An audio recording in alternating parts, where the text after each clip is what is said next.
देखिए, मैं खेसारी का गाना अपने तरीका से मैं गाने जा रहा हूँ। अगर जो गलती होगी मुझको क्षमा कर देना।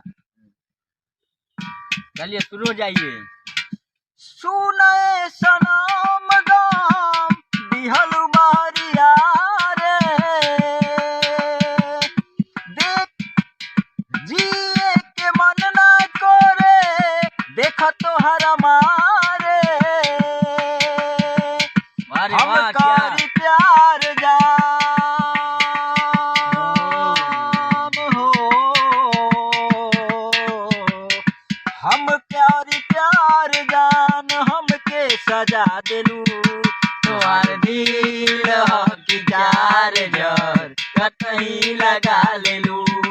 तुहर दिल की चार जर कहीं लगा लेलू।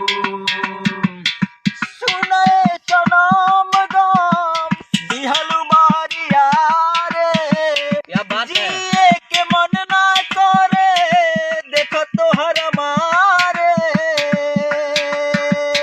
हम करी प्यार जान हो, हम करी प्यार जान हमके सजा दिलू। तोहर दिल की चार जर कहीं लगा लेलू। तोहर दिल की चार जर कहीं लगा लेलू। कबो न मुस्कुरालू तू, क्षण में रूठ जालू तू, जरत जैसे दिया होके ऐसे बूट जालू तू।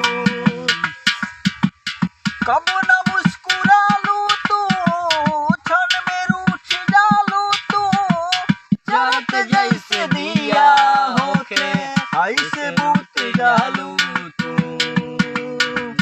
सुतेला देलू हमरा के, तू आके जगा देलू। तोहार दिल की चार जर कहीं लगा लेलू। तोहर दिल